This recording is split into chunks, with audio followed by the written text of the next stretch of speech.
بسم اللہ الرحمن الرحیم الحمد للہ رب العالمین والصلاۃ والسلام علی عبد اللہ ورسولہ نبینا محمد وعلی آلہ وصحبہ اجمعین ومن تبعهم بإحسان الی یوم الدین وسلم تسلیما کثیرا وبعد. درس کو انشاءاللہ اسی اعتبار سے اتنا ٹائم بچا ہے مختصر رکھیں گے، اس لیے آپ پریشان نہ ہوں. اس سے پہلے کے درس میں ہم نے طرق تحمل اور اس مبحث کے اخیر میں اجازہ، مناولہ وغیرہ کی مختلف اقسام کو پڑھا تھا. اس درس میں یا اس سے آج کے درس میں ابن حجر رحمۃ اللہ علیہ نے ایک دوسرے مبحث کا ذکر کیا ہے، دوسرے مباحث کا، تو اس کو شروع کرتے ہیں. ابن حجر رحمۃ اللہ فرماتے ہیں ثم الرواة ان اتفقت اسماؤهم واسماء آبائهم فصاعدا واختلفت اشخاصهم فهو المتفق والمفترق. یہاں قامہ ہونا چاہیے، یعنی یہاں تک ایک جملہ پورا ہوا ایک طرح سے کہ پھر یہ راویوں کے نام سے متعلق ہے، کوئی اس کا صحت و ضعف سے مزید تعلق نہیں ہے. ٹھیک ہے کہ اگر ان کے نام اور ان کے باپ کے نام متفق ہو یا اس کے بعد تک ان کا نام، ان کے باپ کا نام، ان کے دادا کا نام، ان کے دادا کے باپ کا نام، کئی پشتوں تک آپ جا سکتے ہیں، متفق لفظاً کتابتاً خطاً نطقاً، سب لفظاً اور کتابتاً دونوں، یا نطقاً اور کتابتاً دونوں. یعنی 4 ایسے راوی ہیں جن کا نام محمد بن عبداللہ، 5 ایسے راوی ہیں جن کا نام عبد الرحمن بن عبداللہ بن نعیم ہے. یعنی یہ کہا گیا نام باپ کے نام، ہو سکتا ہے نام باپ کے نام نسبت بھی ایک ہی ہو. ٹھیک ہے. اب ایک راوی ان میں سے صحیح ثقہ، ایک راوی ضعیف آپ کو دکھا، اگر آپ نہیں جانتے ہیں تو حدیث پر صحیح کو لگا پائیں گے نہیں لگا پائیں گے، آپ سمجھیں گے وہ ہے نکلے گا کوئی اور. تو گویا شخصیتیں الگ الگ ہیں، نام سے نام، چاہے وہ اس کے باپ کا نام، چاہے وہ اس کے باپ اس کے دادا کا نام، چاہے وہ اس کے باپ اس کے دادا کے باپ کا نام، اسے پردادا کہتے ہیں. کہیں کہیں پر نسبتوں میں بھی چیز ہو سکتی ہے، لیکن شخصیتیں مکمل الگ ہیں. جی تو اس کو کہتے ہیں، اس کا نام دیا جاتا ہے المتفق والمفترق، یعنی اتفقت اسماؤهم وافترقت شخصیاتهم یا اشخاصهم. نام ایک، شخصیتیں الگ. طيب اب دیکھیے گا اس کے آگے وَإِنِ اتَّفَقَتِ الْأَسْمَاءُ خَطًّا وَاخْتَلَفَتْ نُطْقًا فَهُوَ الْمُؤْتَلِفُ وَالْمُخْتَلِفُ. اگر نام خطاً متفق، لکھنے میں کتابتاً متفق، لیکن بولنے میں الگ. مثال سلیم اور سلیم مثلا، لکھنے میں سیم ہے لیکن بولنے میں الگ. اس پر قیاس کر لی. اب یہ چاہے راویوں کے نام میں ہو یا ان کے باپ کے نام میں ہو یا ان کے بعد میں ہو. ٹھیک ہے، تو اسے کہا گیا ہے المختلف والمختلف. اور اس میں دارقطنی کی کتاب بھی ہے المختلف والمختلف کے نام سے، امام دارقطنی رحمۃ اللہ علیہ، جن کا انتقال 385 میں ہوا ہے. اسی کی ایک قسم اور ہے آگے وَإِنِ اتَّفَقَتْ الْأَسْمَاءُ وَاخْتَلَفَتِ الْآبَاءُ. نام متفق ہو، باپ الگ ہو جائے یا اس کا الٹا ہو جائے. کیسے؟ پہلے اس لفظ کو سمجھیے پھر تعریف پر آتا ہوں. نام متفق ہو، ایک جیسے ہو، متفق مطلب ایک، اور باپ الگ ہو. یعنی محمد 5 لوگوں کا نام، لیکن باپ کا نام الگ. کسی کے باپ کا نام عبداللہ ہے، کسی کا باپ کا نام عبدالرحمن ہے. خالی محمد بولنے سے کیسے جان پائیں گے؟ ٹھیک ہے. یا عکس، نام الگ الگ ہے، باپ کا نام ہے عبداللہ ابن محمد، عبد الرحمن بن محمد، خالد بن محمد، حمزہ بن محمد. تو آپ سمجھیں گے یہ بھائی نہیں، بھائی باپ بھی الگ ہے لیکن نام باپ کا سب کا ایک ہے. سمجھا رہا ہے؟ طيب اب یہاں سے تعریف میں کروں گا جو اس سے زیادہ باریک ہے. اسی کو کہتے ہیں متشابہ، کیونکہ یہ کئی طرح کا ہے. یہ اپنی پہلے کی قسموں کو اکٹھا کیے ہوئے کئی شکلیں اس میں ہوتی ہیں. یہ تعریف میں بیان کیا جاتا ہے ان تتفقا اسماء الرواة لفظا وخطا. لفظا وخطا راویوں کے نام متفق. ان تتفقا اسماء الرواة لفظا وخطا وتختلف اسماء الآباء لفظا لا خطا. دھیان دیجیے گا، یہ بہت ساری شکلوں میں شامل ہے. راویوں کے نام بولنے اور لکھنے میں متفق، لیکن باپ کے نام نہیں. باپ کے نام مختلف ہیں لفظ کے اعتبار سے لیکن لکھنے کے اعتبار سے نہیں. کیا ہوا؟ دونوں قسموں پرانی کو اکٹھا کر لیا نا؟ نہیں سمجھا کیا ہوا؟ راویوں کے نام لفظ اور بولنے لکھنے کے اعتبار سے متفق ہے نا. اب آئیے وتختلف اسماء الآباء لفظا لا خطا.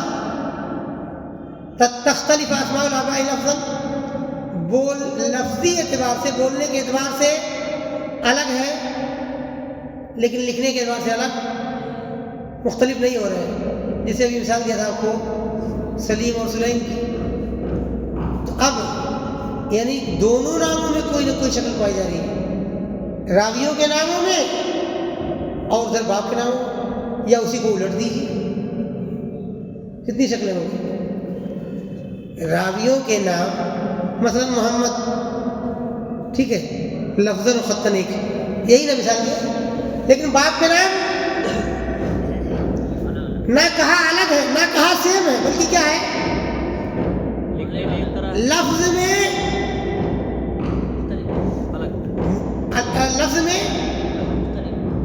مختلف ہے. مان لیجیے تو دونوں شکلیں داخل ہیں، لہذا لا اشکال. تو لفظ کے اعتبار سے مختلف ہے اور بولنے کے جو ہے لکھنے کے اعتبار سے الگ ہے. یعنی گویا کہ محمد، دیکھیے اب مثال دے رہا ہوں، اب دھیان دیجیے. محمد بن سلیم، محمد بن سلیم، یہ دو راوی.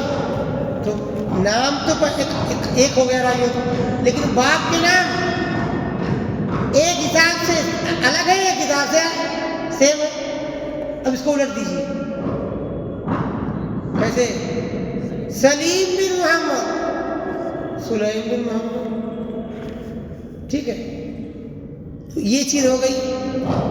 اب یہ جہاں تک چلے جائیے، سلیم بن محمد تو ہے، سلیم بن محمد بن احمد، سلیم بن محمد بن احمد، سلیم بن مجمد بن اجمد، سلیم بن محمد بن اجمد مجمد. سب کو ایک طرف سے الٹا کیجیے تینوں شکلوں کو، بہت اچھی خاصی شکلیں بن جائے. سمجھ میں آیا نہیں ہے؟ نہیں، یعنی راوی اور باپ کے نام متفق کر دیجیے، اس میں جا کے اختلاف کر لیجیے، پھر اسی کو الٹ دیجیے. راوی میں اختلاف کر دیجیے، باپ اور دادا، باپ اور اس کے دادا کا نام ایک کر دیجیے، پھر راویوں کے نام ایک کر دیجیے، دادا کے نام ایک کر دیجیے، اور بیچ میں باپ کے نام میں اختلاف کر دیجیے. کہیں اختلاف لفظاً لا خطاً کر دیجیے، کہیں اس کا الٹا، یعنی بولنے میں ایک جیسے ہیں، مثلا لفظاً مختلف ہیں اور لکھنے میں ہو پائے گا؟ ایسا ہو پائے گا؟ بولنے میں ایک جیسے ہو لیکن لکھنے والا کون سا ہو سکتا ہے؟ چلیے لفظاً ایک ہو اور بولنے میں الگ ہو، اس کی اور کوئی مثال نہیں ہے؟ مثلا محمد، میرے ابو کے نام میں لکھا ہوا ہے راز محمد، یعنی محمد نام ہو سکتا ہے تو لکھا ہوا محمد ہے اصل وہ ان کا ایسے لکھا ہوا تھا پاسپورٹ میں. تو مطلب یہ ہے کہ اب میں اسے لکھتا ہوں محمد ہی، محمد لوگ پڑھتے کیوں نہ پڑھا جا سکتا. ٹھیک ہے، تو یہ ان تمام، اسی لیے آگے کیا کہہ رہے ہیں فَهُوَ الْمُتَشَابِهُ، تو اگر یہ چیز آتی ہے تو یہ متشابہ کہلاتی ہے. وَكَذَا إِنْ وَقَعَ ذَلِكَ الْاتِّفَاقُ فِي الْاسْمِ وَاسْمِ الْأَبِ وَالْاخْتِلَافُ فِي النِّسْبَةِ، اتفاق نام اور باپ کے نام میں، اختلاف نسبت میں، پھر اختلاف مثلا لقب میں ہے، اختلاف کنیت میں ہے، پھر اسی کو الٹا کرتے جائیے گا، اس کا الٹا. وہ صحیح شکلیں بنیں گی نہیں بنیں گی؟ اور یہ لگ بھگ تمام ہی قسموں کا کہیں نہ کہیں کسی نہ کسی شکل میں جو ہے وجود پایا جاتا ہے. مثال میں نے نہیں لکھا، اس کا بہت زیادہ ہم جیسے لوگوں کا جو روایت کے زمانے سے دور ہے اور جن کا اب حفظ سے بھی کوئی بہت زیادہ واسطہ نہیں ہے، لیکن کتابوں پر ہی کرنا، اور کتابوں میں چیزیں موجود ہیں تو اس لیے میں نے مثال تھوڑی سی رکھی جس سے آپ کو وضاحت کی جا سکے.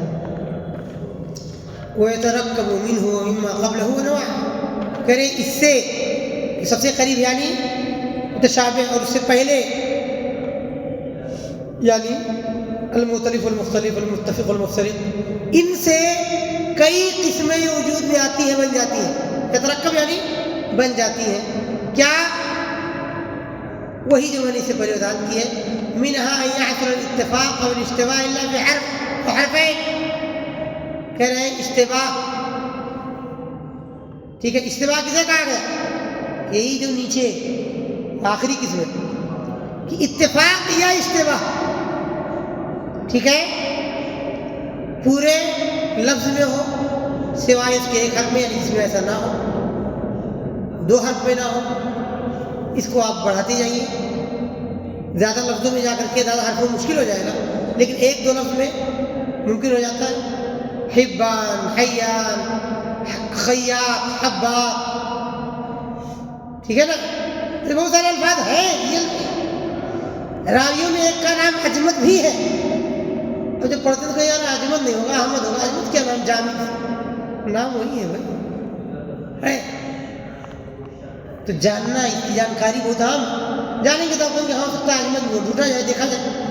لیکن اگر آپ یہی مان لیں گے صرف احمد نام ہے تو غلطی کر جائیں گے.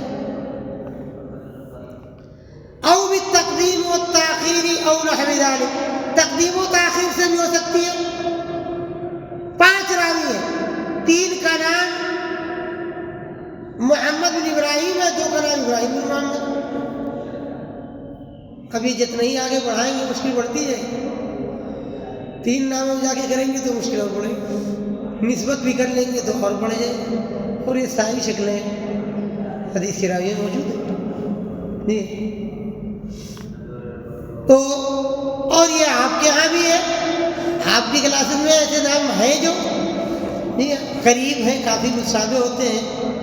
تو یہ تقدیم و تاخیر کی بات یہ کی گئی. محمد بن قدامہ، قدامہ بن محمد، اب وہ نارمل نام میں اپنے نہیں لگ رہا، لیکن جیسے وہاں جائیں گے نا ڈسٹرب ہونے لگے، آپ اس کو وہی سمجھ لیں گے.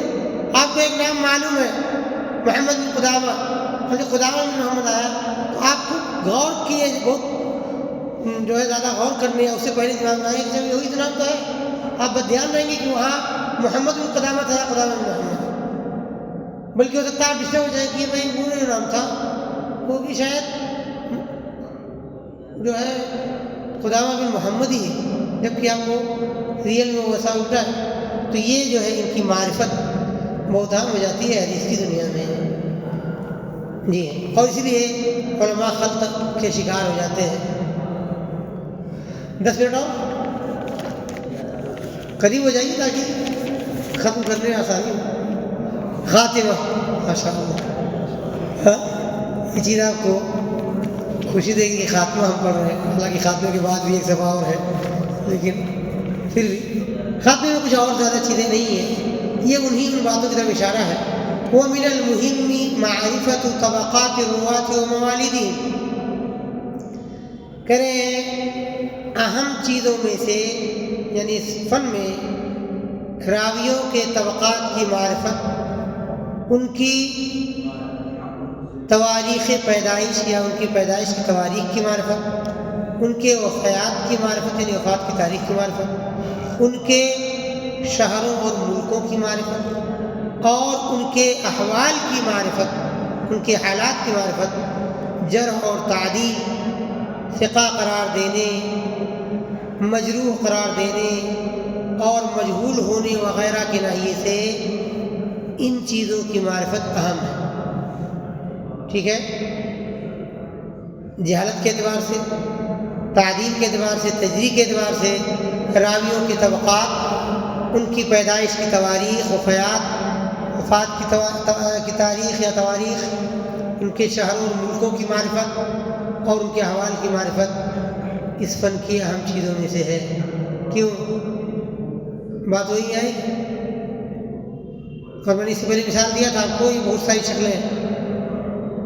میں نے اس سے پہلے آپ کو مثال دیا تھا آپ کے ملک میں کہ ایک پٹنہ ہے جو آپ جانتے ہیں، ہے نا، بہار کی راجدھانی، لیکن ایک پٹنہ یو پی میں بھی ہے جو کسی گاؤں کا نام. پٹناوی نسبت اگر آپ پائے پٹناوی یا البتناوی کہیں عربی مثلا، تو آپ پٹنہ کو سمجھیں گے.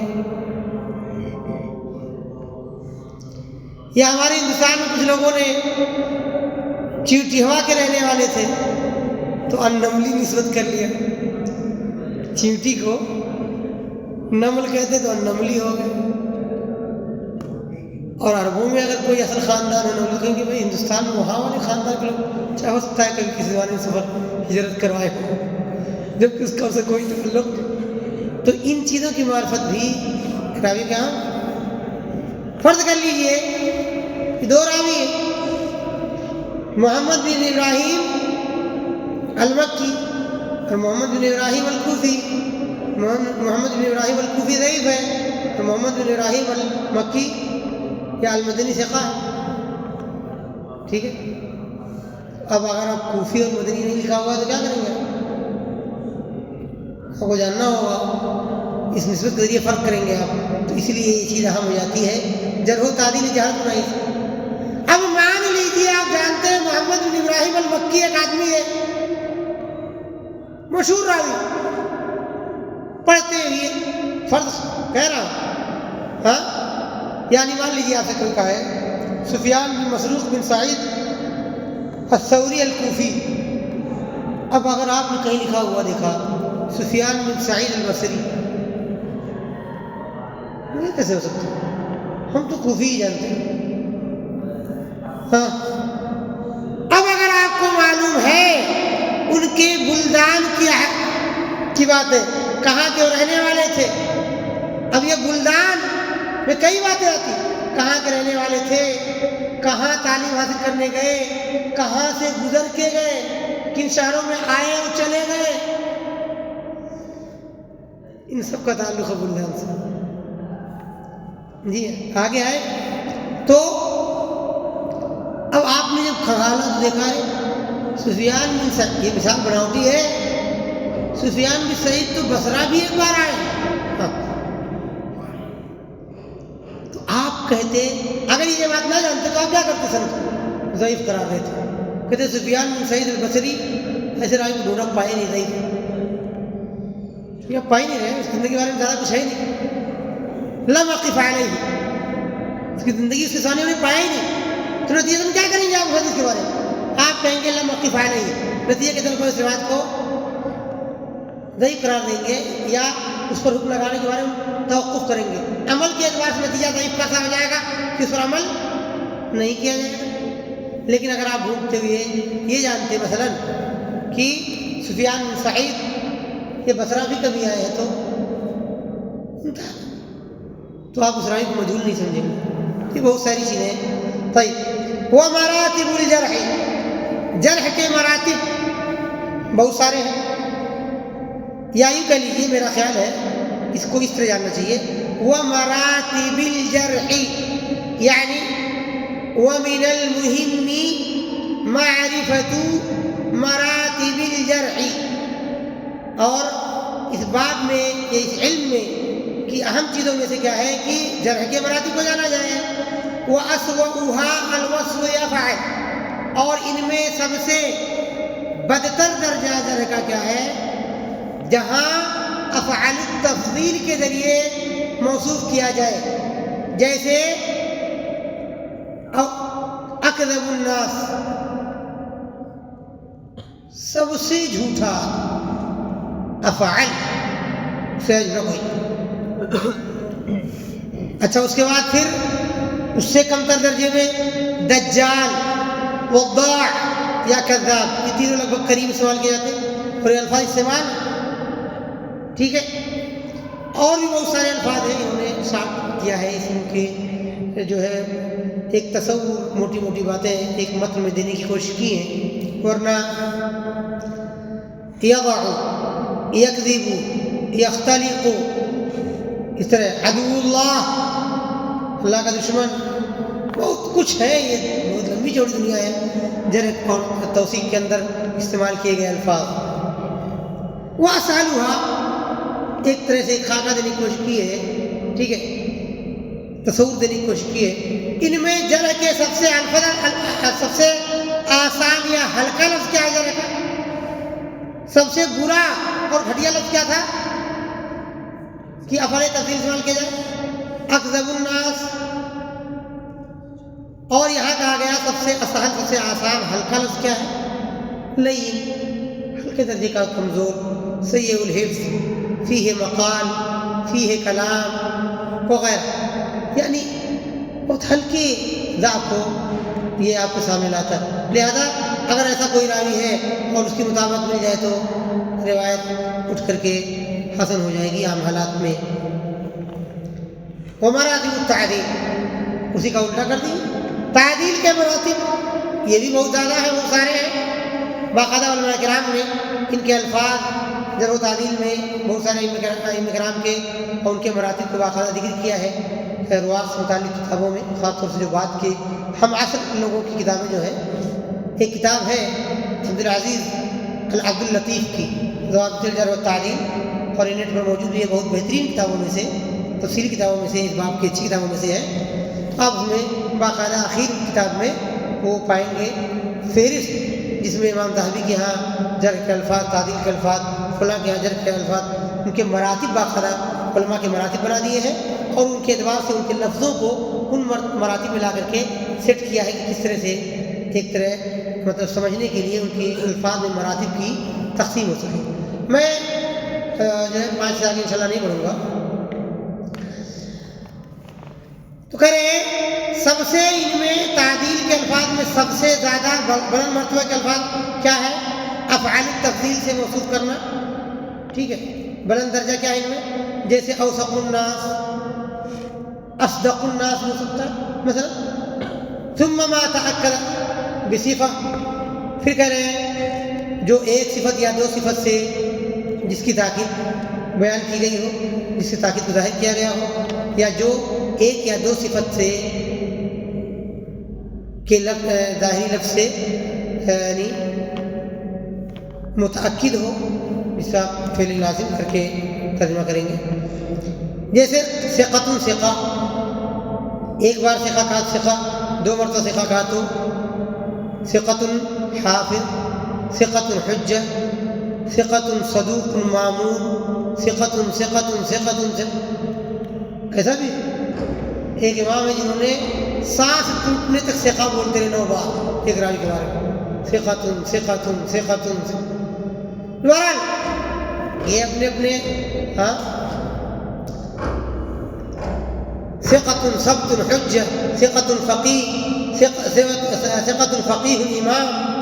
ابن حجر رحمۃ اللہ علیہ کے یہاں پڑھیں گے تو یہ ایک طرح سے ان کی کوئی بہت باریکی سے حد بندی نہیں ہو سکتی مراتب کی، لیکن اگر آپ چاہیں گے تو بہت تاکید والے میں 2-4 الفاظ لے آئیں گے. اس طرح سے کوشش کی علماء کرام نے ان کی تعمیرات کی حد بندی کرنے کی. وَأَدْنَاهَا مَا أَشْعَرَ بِالْقُرْبِ مِنْ أَصَلِ التَّجْرِيحِ کہہ رہے ہیں تعدیل کے، توثیق کے، ثقہ اور عدل قرار دینے کے سب سے کمتر لفظوں میں وہ لفظ ہیں جو جرح کے قریب ترین ہونے یا جرح کے سب سے کمتر جرح کے قریب ترین ہونے کا احساس اور شعور دیتے ہیں. جیسے شیخ کے لفظ کے بارے میں کیا کہا جاتا ہے کہ بھئی یہ لیس بھی راوی، یہ کوئی مشہور راوی نہیں، انما ہوا شیخ ہے. بعض روایتیں مل گئی ہیں، اتفاق سے کچھ روایتیں آ گئی، ان کو روایت کر دیا. شیخ وجدت بعض الروایت فرواہا، مثلا وجدہا فرواہا، تو اس علم کے معروف راویوں میں سے نہیں. اب یہاں سے ایک الگ مسئلے کی طرف آ رہے ہیں. ہو گئے اس صفحے میں پورا کر لیجیے. وَتُقْبَلُ التَّزْكِيَةُ مِنْ عَارِفٍ بِأَسْبَابِهَا، تزکیہ کو اس کے اسباب کے جاننے والے، تزکیہ کے اسباب کیا ہو سکتے ہیں، کن بنیاد پر ثقہ قرار دیا جائے گا، ان کے اسباب کے جاننے والے کی طرف سے تزکیہ کو قبول کیا جائے. تزکیہ مطلب تعدیل، توثیق، تزکیہ ایک معنی.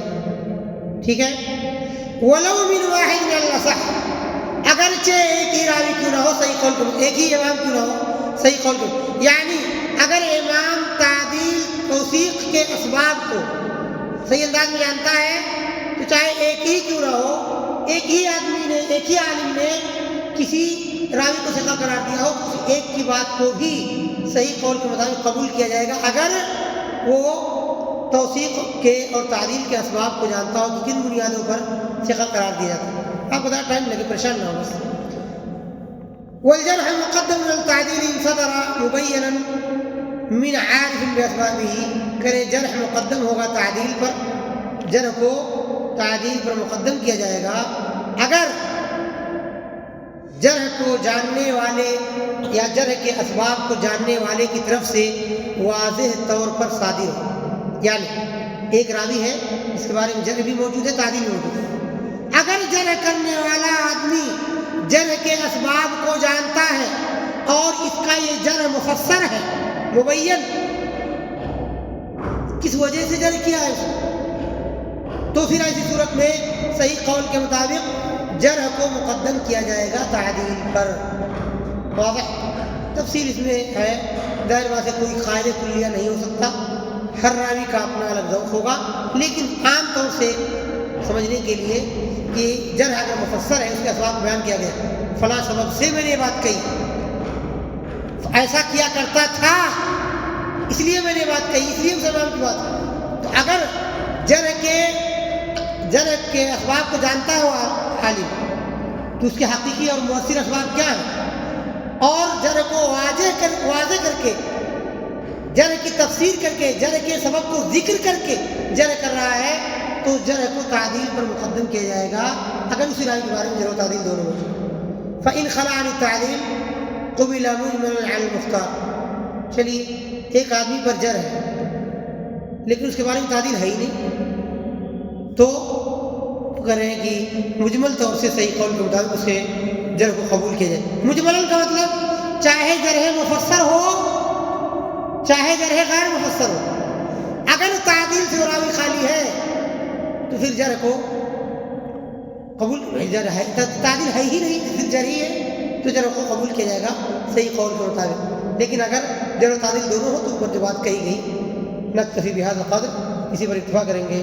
سبحانک اللہم وبحمدک اشہد ان لا الہ الا انت استغفرک واتوب الیک.